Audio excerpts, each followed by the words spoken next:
திருச்சிற்றம்பலம். சிவாய நம. எல்லோரும் எப்படி இருக்கீங்க? நல்லா இருக்கீங்களா? நான் நல்லா இருக்கேன். நம்ம வீடியோ போட்டு ரொம்ப நாள் ஆகிடுச்சி. ஏன்னு கேட்டிங்கன்னா ஒரு சில காரணத்துக்குனால அதை சொல்லிக்கலாம். இதுக்கப்புறம் ரெகுலராக வீடியோ வந்துடும். இன்றைக்கி நம்ம என்ன வீடியோ எதை பற்றி நம்ம பார்க்க போகிறோம் அப்படின்னு சொல்கிறதுக்கு முன்னாடி நம்ம வீடியோ போடுறதுல ஒரு புது மாற்றம் கொண்டு வந்திருக்கோம். என்னன்னு கேட்டிங்கன்னா அன்றைக்கி வீடியோ போடுறப்போ நீங்கள் நம்ம வீட்டில் இருக்கிற திருமேனிகளை அபிஷேகம் பண்ணிக்கிட்டே போடுவோம். ஒரு கிழமைக்கு உகந்த தெய்வங்களோட அபிஷேகத்தை நம்ம சேனலில் போடலான்னு இருக்கோம். அன்றைக்கி நீங்கள் அபிஷேகத்தை பார்த்துக்கிட்டே நீங்கள் ஒரு சில விஷயங்களை கற்றுக்கலாம்.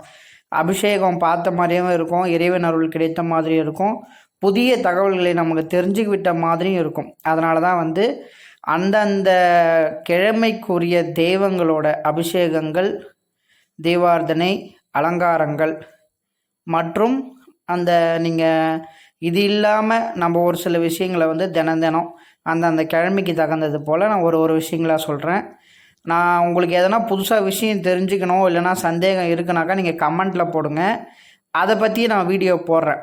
சரிங்களா? இப்போ நம்ம இன்றைக்கி என்ன வீடியோ பற்றி பார்க்க போகிறோம் அப்படின்னு கேட்டிங்கன்னா, அனைவருமே ஆலயத்துக்கு சென்று இருப்போம். ஆலயம்னா கோவிலுக்குன்னு நான் சொல்கிறேன். அனைவருமே கோவிலுக்கு போயிருப்போம்.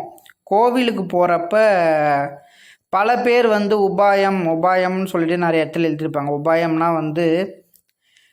இறைவனுக்கு நம்மளால் முடிந்த பொருள் உதவியாக, பண உதவியாக, அதெல்லாம் பணத்தை கொண்டு வேறொரு பொருளாக வாங்கி வைப்பது உபாயம் அப்படின்னு சொல்லிட்டு சொல்லுவாங்க. அந்த பொருட்கள் அனைவருக்கும் வாங்கி கொடுக்க ஆசை இருக்கும். உதாரணத்துக்கு ஒரு கோவில் இருக்குன்னா அந்த கோவிலில் நம்ம எதனா ஒரு பொருள் வாங்கி வைக்கணும் அப்படின்னு சொல்லிட்டு பல பேருக்கு ஆசை இருக்கும். ஆனால் அப்படியே ஆசை இருக்கிறவங்களுக்கும் நம்ம எந்த மாதிரி பொருள் வாங்கி கொடுக்கலாம், எது வாங்கி கொடுத்தா சிறந்தது அப்படின்னு சொல்லிட்டு நம்ம மனசில் ஒரு சில ஐயங்கள் ஏற்படும். இந்த பொருளை வாங்கி வைக்கலாமா, அந்த பொருளை வாங்கி வைக்கலாமா அப்படின்னு சொல்லிட்டு ஒரு குழப்பமாகவே இருக்கும். ஒரு சிலரால் வாங்கி வைக்கலான்னு ஆசை இருக்கும், ஆனால் அதற்கு தகுந்தவாறு பொருள் உதவி, அதாவது எப்படின்னா பணம் நம்மக்கிட்ட இருக்காது. அதான் உண்மை. அப்படி இருக்கிற பட்சத்தில் முதல்ல வாங்கி வைக்கணும், பொருள் வாங்கி வைக்கணும். ஆனால் பணம் என்கிட்ட இருக்குது, ஆனால் என்ன பொருள் வாங்கி வைக்கணும்னு எனக்கு தெரியல, அதுக்கு தகுந்த மாதிரி சொல்லுங்கள் அப்படின்னு சொல்லிட்டு சந்தேகம் இருக்கும். பெரும்பாலான பேர் பண்ணுற பெருந்தவறு அப்படின்னு சொல்லிட்டு பார்த்தீங்கன்னா, கோவிலில் வாங்கி வைக்கிறதுன்னு பார்த்திங்கன்னா காமாட்சி அம்மன் விளக்கை வாங்கி வைப்பாங்க. பெரும்பாலான பேர் வாங்கி கொடுக்குறது அதான், ஒரு காமாட்சி அம்மன் விளக்கு. அப்படி இல்லைன்னா கொஞ்சம் வசதியானவங்க என்ன பண்ணுவாங்க, ஒரு குத்து விளக்கு நல்லா பெருசாக ஒரு 20 கிலோ 15 கிலோவில் ஒரு குத்து விளக்கை வாங்கி கொடுப்பாங்க. குத்து விளக்கு, காமாட்சி அம்மன் விளக்கு தான் பெரும்பாலான பேர் வாங்கி கொடுக்கறது. அது இல்லாத பட்சத்தில் என்ன பண்ணுவாங்கனாக்கா மணி வாங்கி கொடுப்பாங்க, கோவில் மணி. அந்த மணி ஒரு சிலர் வேண்டுதல் இருக்கும், வேண்டுதல் இருக்கிறவங்க நிராகரிக்க முடியாது. இதே போல் மணி வாங்கி கட்டுறன்னு வேண்டிப்பாங்க.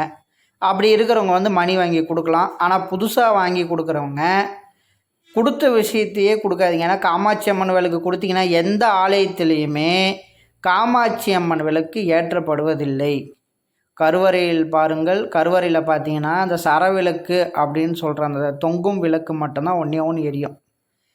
அப்போ நீங்கள் இந்த கொடுக்குற காமாட்சி அம்மன் விளக்குலாம் என்ன பண்ணுவாங்கன்னா நாளடைவில் ஒரு மூலையில் வச்சு என்ன பண்ணுறதுன்னா கடைசி எடுத்து எடைக்கடிக்கு போட்டுருவாங்க. போட்டுட்டு பணமாக வாங்கி கோவிலுக்கு செலவு பண்ணிப்பாங்க.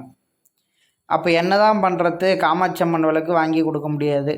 குத்து விளக்குன்னு பார்த்தீங்கன்னாலும் பெரிய குத்து விளக்காக வாங்கி கொடுத்தீங்கன்னாக்கா அந்த விசேஷ காலங்களில் எதனா வேள்வி காலங்களில் மட்டுமே அந்த குத்து விளக்கு பயன்படுத்தப்படும். எவ்வளவு பெரிய ஆலயமாக இருந்தாலும் ஒரே ஒரு காமாட்சி அம்மன் விளக்கு மட்டுமே அந்த ஆலயத்தில் ஏற்றப்படும். அதுவும் எப்பொழுது என்று கேட்டிங்கன்னா ஒரு வேள்வி நடக்கும்போதோ ஒரு யாகம் நடக்கும்போதோ பயன்பாட்டுக்குரியது. ஆனால் நீங்கள் எல்லாருமே ஒரே மாதிரி வாங்கி கொடுக்காதீங்க.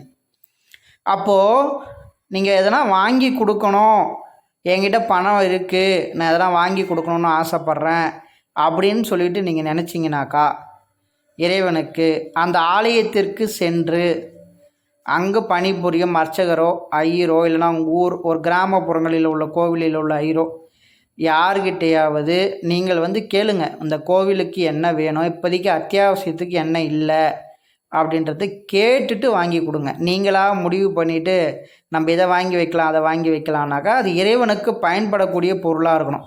உதாரணத்துக்கு பார்த்தீங்கன்னா, பெரும்பாலான கோவில்களில் வந்து ஒத்த தீபம் இருக்காது, பஞ்சாராத்தி இருக்காது, சோடச உபசாரங்கள் இருக்காது, நெய்வேத்திய பாத்திரங்கள் இருக்காது. அதே போல் ஒரு வித்தியாசமாக யோசித்து வாங்கி கொடுக்கலாம். நெய்வேத்திய பாத்திரம் வெங்கல பாத்திரமோ அல்லது பித்தளை பாத்திரமோ முலாம் பூசப்பட்ட பாத்திரத்தை வாங்கி கொடுக்கலாம் நெய்வேத்தியம் செய்கிறதுக்கு. இன்னும் வசதியாக இருக்கிறவங்க வெள்ளி பாத்திரம் வாங்கி கொடுக்கலாம். அப்படி இல்லாதவங்க என்ன பண்ணலான்னாக்கா ஒரு பஞ்ச ஆராத்தி, 5 முக தீபம், ஒத்த முக தீபம், இந்த அபிஷேகத்தப்பெல்லாம் வந்து நான் அதை பயன்படுத்திக்கிறேன் பாருங்கள். ஒரு முக தீபம் மட்டும் எரியும். கடைசி நேரத்தில் தீபார்த்தனை அப்போ காமிக்கிறவங்களுக்கு பஞ்சாராத்தி காமிப்பேன். அதே போல் பஞ்சாராத்தி வாங்கி கொடுக்கலாம். அதுக்கப்புறம் பார்த்தீங்கன்னாக்கா இதே போல் அவங்க அர்ச்சகர்கிட்ட கேட்டு வேறு என்ன பொருள் தேவைப்படும். ஒரு சிலர் வந்து இந்த எலக்ட்ரிக் பெல்லு கேட்பாங்க, உண்டியல் கேட்பாங்க. அதே போல் அத்தியாவசிய பொருட்கள் ஆலயத்திற்கு என்ன தேவையோ அந்த பொருட்களை நாம் கேட்டு அது பிரகாரம் வாங்கி கொடுக்கலாம்.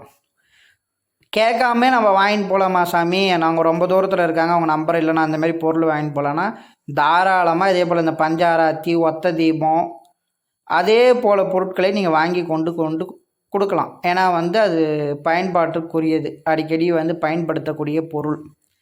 சரி, இப்போ வந்து பணம் இருக்கிறவங்களுக்கு நான் சொல்லிட்டேன். பணம் இல்லாதவங்க என்ன பண்ணலாம் சாமி, என்கிட்ட காசு இல்லை ஆனால் சாமிக்கு வாங்கி கொடுக்கணுன்னு எனக்கு நிறைய ஆசை, ஆனால் என்னால் முடிஞ்ச அளவுக்கு எதனா சொல்லுங்கள் அப்படின்னு சொல்லிவிட்டு யாருனாச்சும் ஒருத்தர் போய் கேட்குறீங்கன்னா அவங்களுக்கு நம்ம என்ன வாங்கி கொடுக்கலான்னு பார்த்தீங்கன்னாக்கா கோவிலுக்கு எண்ணெய் வாங்கி கொடுங்க. எண்ணெய் அது வந்து ரொம்ப ரொம்ப ரொம்ப ரொம்ப முக்கியமான பொருள். பெரும்பாலான கோவிலில் நீங்கள் பெரிய கோவிலை விட்டுருங்க, உங்கள் கிராம பகுதியில் இருக்கிற சிறிய கோவிலெல்லாம் பார்த்திங்கன்னா எண்ணெய்லாம் பற்றாக்குறையாக இருக்கும். அக்கம் பக்கம் இருக்கிற கோவிலில் பார்த்திங்கன்னா எண்ணெய், சந்தனம், மஞ்சத்தூள், குங்குமம், ஊதுவத்தி போன்ற பொருட்களை வாங்கி கொடுக்கலாம். அது என்னன்னு கேட்டிங்கன்னா பெரும்பாலான பேர் என்ன பண்ணுவாங்க, நீங்களே எண்ணெயை வாங்கிட்டு போவீங்க, வெளியில் நீங்களே விளக்க போட்டு வந்துடுவீங்க. ஆனால் மூலஸ்தானத்தில் எண்ணெய் இருக்காது, சாமிக்கு பூசுவதற்கு எண்ணெய் இருக்காது. மேல் பூச்சிக்கு மட்டுமே உதாரணத்துக்கு ஒரு 2 அடி 2.5 அடி செலவு கருவறையில் இருக்குன்னா அந்த சிலைக்கு ஒரு நாளைக்கு ஒரு காலத்துக்கு வந்து 1/2 லிட்டர் எண்ணெய் தேவைப்படும்.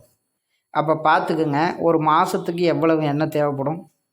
அப்போ நம்ம எண்ணெய் வாங்கி கொடுத்தனாக்கா அது கண்டிப்பாக நேரடியாக இறைவனிடம் சென்றடையும். உதாரணத்துக்கு சாமி மேலே பூசுவதற்கோ அல்லது தீபம் போடுவதற்கோ ஏதோ ஒரு யூஸுக்கு வந்து அந்த எண்ணெய் வந்து சாமிக்கிட்ட சென்றடையும். அப்புறம் மஞ்சத்தூள், குங்குமம், சந்தனம் இதே போல் பொருட்களையும் வாங்கி கொடுக்கலாம்.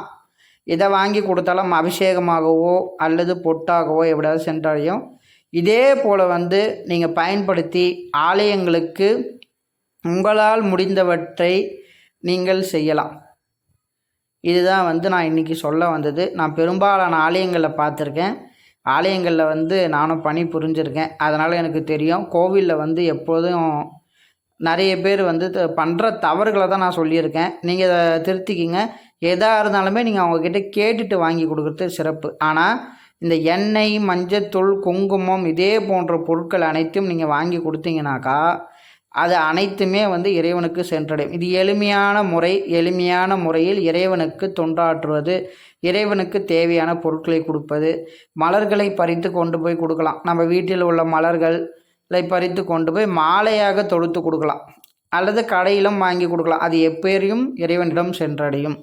இதே போல் பொருட்களை வந்து நீங்கள் வாங்கி கொடுக்கலாம் கோவிலுக்கு. இந்த விஷயத்தை பற்றி தான் நான் நீங்கள் உங்ககிட்ட சொல்கிறதுக்கு வந்தேன். இன்றைக்கி வந்து புதன்கிழமை வந்து புதன் பகவானுக்கு வந்து உகந்த நாள்.